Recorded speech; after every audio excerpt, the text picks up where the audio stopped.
Et bonjour à toutes et à tous. Bonjour. Cassandre. Bonjour. Merci de nous retrouver pour cette nouvelle vidéo avec une thématique un petit peu plus ensoleillée que les précédentes parce que les beaux jours sont de retour, mesdames et messieurs. Et Cassandre nous a concocté une sélection 100% apéritif, grillade, que des choses qui font plaisir. Totalement. Qu'on attendait avec grande impatience. Ah oui. Cassandre, dis-nous tout. Alors Émilie, aujourd'hui on va au soleil, ça y est, c'est le début des beaux jours, on va en profiter. Je propose qu'on commence par la poignée de raisin du domaine Gramenon. Le domaine Gramenon, c'est un domaine d'excellence vraiment dans le sud-ouest. C'est un domaine qui a fait énormément pour la biodynamie et pour l'agriculture biologique en soi. C'est un gage d'excellence réellement. Et la poignée de raisin, c'est leur vin avec une grande buvabilité, un vin qu'on a envie de partager, qu'on a envie de boire en apéritif.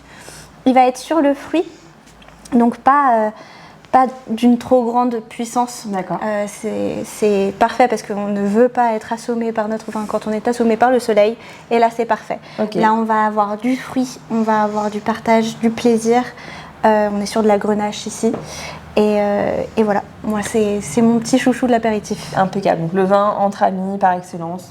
Ouais, c'est parfait. Formidable. Pendant que les grillades cuisent sur le barbecue, c'est parfait. Impeccable. Et pour les accompagner, ces grillades, j'ai pensé à la cuvée H9. Donc ici, on est aux terrasses du Larzac. Et cette cuvée, ici, on va avoir un petit peu d'épices. Un petit peu, vous retrouverez un petit peu de poivre blanc, un petit peu de garrigue. On est en Provence, hein, là, totalement. Ce que j'aime avec les terrasses du Larzac, c'est qu'ils n'ont pas privilégié la puissance, mais plutôt le croquant de fruits mûrs. Et là, avec une grillade, avec comme je disais, un barbecue, mais aussi on peut très bien faire des légumes au barbecue, ça marche très très bien. Là, c'est parfait. C'est l'accompagnement idéal. Exactement. Non, sur c'est les parfait. courgettes ou sur une côte de bœuf, on C'est sera super. parfait. Totalement. Génial. Totalement. Parfait. Et un petit blanc ensuite ? Un blanc, effectivement, parce que je sais que le rouge n'est pas pour tout le monde et que certaines personnes préfèrent le blanc. Ici, on est sur un muscat sec. Le muscat, on a l'habitude de l'avoir toujours très doux, très parfois voire liquoreux même. Oui, les muscats, les Alpes et compagnie, c'est le même cépage. Exactement. Okay. Exactement, mais ici, il est travaillé de façon à être un muscat sec et ça lui donne cet aspect un petit peu plus différent parce qu'il va mettre le fruit en valeur et la rondeur en valeur sans laisser une sucrosité l'emporter. D'accord. Ouais. Ok, et on est sur quel type de fruits du coup ? Vous allez retrouver plutôt des fruits à noyaux, plutôt des fruits du verger. On peut penser un peu à un peu d'abricot, un petit peu de fleurs blanches aussi, tout simplement. Et on peut retrouver vraiment... Les fleurs blanches que nous avons d'ailleurs ici. Effectivement. Effectivement. Et là, on va être sur quelque chose assez printanier. Ok, c'est pile poil. C'est ça, l'accompagnement idéal de vos pique-niques. Ok, génial. Donc là, on est sur une sélection de vins tranquilles, de choses plutôt classiques en classique, réalité. Oui. Un peu des best-sellers chez nous aussi, des cuvées qu'on a l'habitude de conseiller tellement elles sont versatiles, tellement elles sont bien exécutées, etc. Mais tu nous as proposé une petite sélection bis. Effectivement. Une sélection de l'ombre. Exactement. J'ai pensé à quelques sélections un petit peu plus différentes, un peu plus originales et aussi des choses qui sont là pour aussi nous amuser. Quand on est invité, c'est toujours sympa. Ah oui, le Saint-Germain. Ah, l'Espagne. C'est toujours sympa d'apporter quelque chose d'un petit peu différent et qui change des habitudes. Là, c'est le début des beaux jours, donc c'est aussi le moment où on recommence un peu à sortir, à voir des amis et aussi à faire la fête. C'est ça qui est la promesse du funambule. Du funambule, ah oui. Donc effectivement, la promesse est claire. Effectivement, on va être sur des bulles assez fines, sur quelque chose de fin et de joyeux et de festif. Okay. Anne Gros, c'est une super vigneronne de Bourgogne. D'accord. Et là, son crément, il donne exactement cette festivité des beaux jours. Okay. On est ravis de revoir le soleil et rien de mieux que de fêter ça avec des bulles, c'est parfait. Et donc là, on n'est pas sur un sucré du tout, c'est un crément sec, classique. Classique, mais vraiment. Fun. Ah oui, très fun et facile à boire. Pour le coup, on ne va pas être assommé par des trop gros arômes. Là, on est sur quelque chose de fin. Vous trouvez de la fleur blanche, encore une fois. C'est quelque chose d'assez croquant et c'est très sympa. Ok, génial. Du fun en bulle. Et donc la suite, ici, on va avoir le thé des grands jardins. C'est une nouveauté chez Lavinia, les thés des grands jardins. Ici, on est sur un processus assez particulier sur l'infusion. Comment dire, ce n'est pas une infusion où les feuilles sont dans l'eau. C'est plutôt un grand parapluie dans lequel il y a les feuilles et l'eau traverse. Se déverse et infuse au fur et à mesure.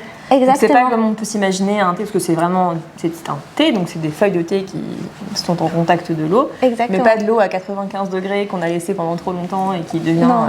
Non, pas du tout. Et c'est ça qui donne cette grande fraîcheur à ce thé qui est sans théine d'ailleurs, parce que en fait, comme l'eau qui a été utilisée pour l'extraction n'est pas chauffée, les feuilles de thé ne libèrent pas la théine. D'accord. Donc c'est aussi quelque chose qui peut être parfait pour les femmes enceintes, notamment. Mmh. On pense à vous, Émilie. Oh, dis donc, c'est chic. Et on peut le boire le soir, du coup. Et il se boit le soir, effectivement. Parce que maintenant qu'on a 30 ans passés, on s'inquiète de son sommeil. Exactement, on peut boire le soir entre une grande dégustation de vin. Ça peut être parfait de prendre un verre de Grand Jardin. C'est un thé et une boisson qui se consomme frais, d'ailleurs, fraîche. Hein, d'accord. Ça fait aussi sa grande différence. On est vraiment sur le thé à la manière du vin, donc on va avoir une belle palette aromatique. Ici, j'ai choisi le Jasbir parce qu'il est parfait en apéritif aussi. C'est assez décontenançant de trouver autant d'arômes et autant de complexité dans un thé, là où on n'a pas du tout l'habitude d'aller chercher tout ça. Et c'est une très belle découverte, vraiment, le thé des grands jardins. Et alors, si je ne me trompe pas, de ce que je me souviens de la présentation de la propriété, c'est un produit qui se conserve très bien aussi, même totalement. Une fois ouverte. Donc ça peut être quelque chose qu'on vient ajouter à une dégustation avec alcool, mais qu'on peut aussi boire de manière récurrente, un petit verre par-ci par-là. Totalement, il se conserve très très bien et c'est aussi une de ses forces au thé des grands jardins, c'est sa durabilité. Et quand il n'est pas entamé, on peut aussi le conserver très longtemps. D'accord. C'est super. Donc c'est super à avoir dans son réfrigérateur. Exactement. Quelqu'un qui ne boit pas d'alcool se présente pour l'apéritif. Totalement. Bien sûr, j'ai quelque chose de sympa à vous proposer, autre qu'un jus d'orange c'est ça. de supermarché. C'est ça, et puis avec les beaux jours, parfois il fait très chaud, on n'a pas forcément envie de boire de l'alcool tout le temps. Et c'est pour moi une très grande force de Grand Jardin. Super, c'est chouette qu'on propose ça à la sélection, ça répond à de nombreuses préoccupations aussi qu'ont nos clients et qui nous signifient. Donc, totalement, c'est important. Super, et c'est un excellent produit effectivement pour avoir goûté également. C'est déroutant comme tu dis, décontenançant même, c'est le mot du jour. Voilà, merci Cassandre. On continue la sélection avec le Saint-Germain. Wow, c'est un chouchou pour le coup. La liqueur de Saint-Germain, c'est la liqueur de fleur de sureau, une liqueur française qui est difficilement détrônée à mon goût. Moi, c'est vraiment une des liqueurs que je préfère. Les fleurs de sureau sont des fleurs fraîches, sourcées en France, elles aussi. On va avoir cette douceur d'une liqueur, mais tout en ayant du floral, en ayant des choses vraiment... pour moi, c'est le début du printemps en boisson. Ouais. Ça se déguste parfaitement aussi en spritz, en Saint-Germain spritz, mais aussi en Hugo spritz, sa variante avec de la menthe et du citron. D'accord. Donc n'hésitez pas pour un apéritif entre copines, pour une soirée entre amis, c'est parfait, le Saint-Germain spritz et le Saint-Germain en général. Vraiment. Donc un petit... Bon, la recette un peu de mémoire comme ça, un peu de Saint-Germain, un trait d'eau gazeuse ou de Prosecco. C'est ça, on peut mettre les deux. On peut mettre les deux. Exactement, en mettant un peu plus de Prosecco que d'eau gazeuse. L'eau gazeuse permet de l'allonger. Et puis après, vous pouvez vous amuser avec ce cocktail, hein. C'est ça qui est génial. Donc la version Hugo, comme je disais, avec des feuilles de menthe et du citron. On peut aussi aller plus loin en ajoutant quelques fruits rouges congelés parfois. Okay. Ça peut rajouter un petit peu de fraîcheur, mais aussi d'acidité. Et le Saint-Germain, les fleurs de sureau, ça associe parfaitement avec des fruits rouges assez acidulés. Super. Bon, bah, écoutez, on va attendre la fin de l'été pour ma part, mais ça fait envie, effectivement. Et ensuite, tu nous dis un petit Henri Bardouin. Exactement. Qui n'est autre qu'un pastis. C'est ça. On part sur l'anisé. Là, pour le coup, c'est le roi de l'été. L'anisé, le pastis. Henri Bardouin, ils ont une palette aromatique qui est plus large. D'accord. On va retrouver du fenouil, on va retrouver de la cardamome. Là, c'est l'incarnation d'une colline pleine d'herbes aromatiques. Vous allez retrouver ici, chez Henri Bardouin, une belle complexité aromatique, de la finesse. Et puis c'est facile à boire, hein. C'est un pastis, ça fait plaisir. Et ça fait plaisir à tout le monde aussi, souvent. Oui, c'est assez... effectivement, ça met d'accord, même si... Totalement. Même si certains consomment différemment aussi, ça va être de plus en plus varié dans la consommation du pastis, je crois. Exactement. Mais effectivement, et puis on sort aussi des produits de très grande consommation qu'on connaît bien, qu'on ne citera pas.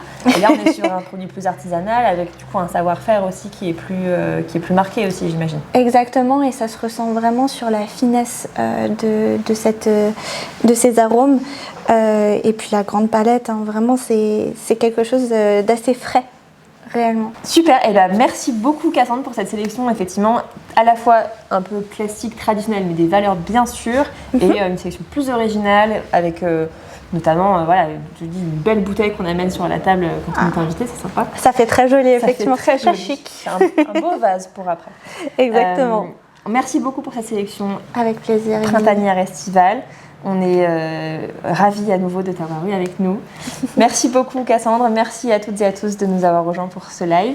Merci beaucoup. Et on vous dit à très bientôt pour une nouvelle thématique. À bientôt. À très vite, ciao.